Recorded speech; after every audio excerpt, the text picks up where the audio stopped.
So, do any of you guys struggle from altoholism? I do. This video is for you if you know this issue. You sit around, you play a character, you're like, maybe the grass is greener on the other character. So you create a new character of the different class, and then you play that character up a bit and I don't know, you jump a bit back to the other one, then you create a new one.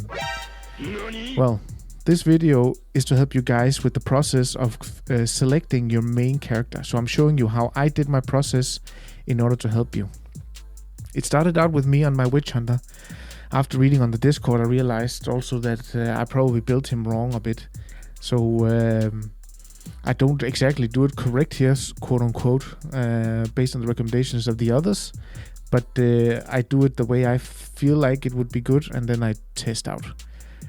So the process that I want to mention here for the too long didn't read is basically the boring part of this is going to be play each character up to a set amount of level, which you would feel like give you a good amount of feel for the character.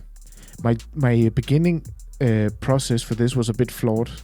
I set up an Excel sheet with a bunch of data like the melee combat, the ranged combat, the group utility of the character, cold hard statistics, which I've done in the past and it's never really worked for me. So the too long didn't read here is that it's all about enjoyment, which I find out in the end of this process. So this is about a week for me of gameplay. What I'm having in the background here is me playing this, my first main character, and I get a bit bored just because I'm trying to grind through these fucking boss pieces here, and I think I was too high level so it wouldn't have dropped anyway. But yeah, I stood here a lot and I was like, no, this is not for me. So I tried to create another character. And here's an important lesson I learned. The guildies are account-wide. So be careful of this. The guildies you have on your account you can use to buy restat books.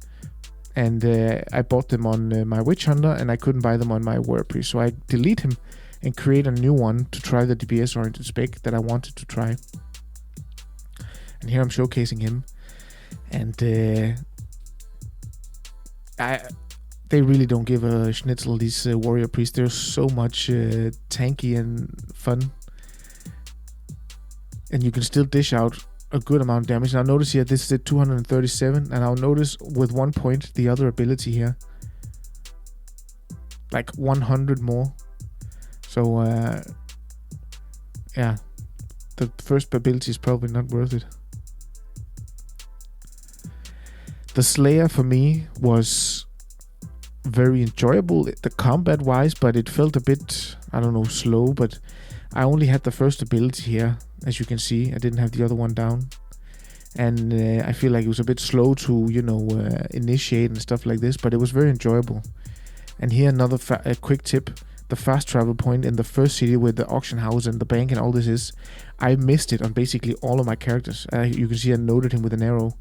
So here, do as I do with my engineer. Go, talk to him. And then what you have to do is you have to run to the side here. For me, it didn't select it or anything automatically, so I had to click. So you have to click near these crates, this stall. You can interact with it and you will get the fast travel point. It goes for every other area I've seen in the first two zones. Just do the card quest and you will get the fast travel point. Now, I didn't have a good experience on my engineer. I really wanted to like him because I felt like it would be a good solo class and it would be a good group utility class at the same time, so you could off-tank. That's why I chose the Hammersmith.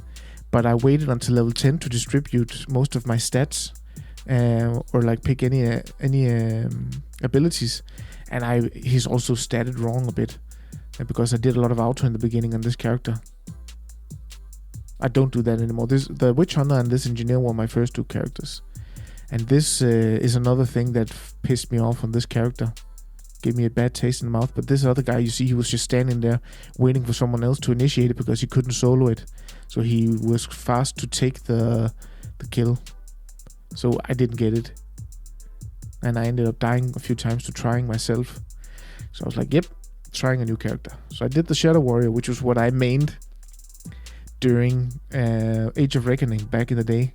And you could switch between the loadouts. So this is what I'm showing here. And I'm going to go stealth. I'm going to switch to the swords from the bow that I've currently equipped. And I'm gonna initiate the combat. It's a bit wonky, of course, but it's doable, which really upped the satisfaction factor for me. And here you see I'm dinging, and I'm choosing all the points in Adept. This guy was more correctly statted, but still it could be improved. I chose a lot of wounds because I don't like dying. As you see here, there's a lot of damage in these bad boys. And another tip, if you're overburdened, you're not able to fast travel. You have to increase your item limit. I just deleted some items so that I could fast travel. This is the data I mentioned in the beginning. It was a bit of a flawed principle. It was cold hard logic based on only testing, from level 1 to 10. So it would never last. I end up coming to the conclusion, what is fun? And for me, the two classes that kept bringing me back was the Witch Hunter and the Warrior Priest.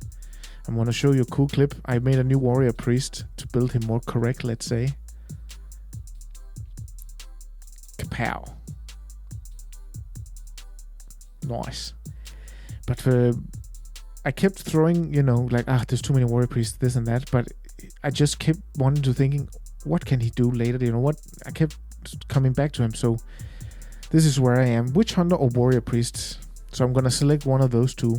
I hope this helped some of you guys, and thanks for watching.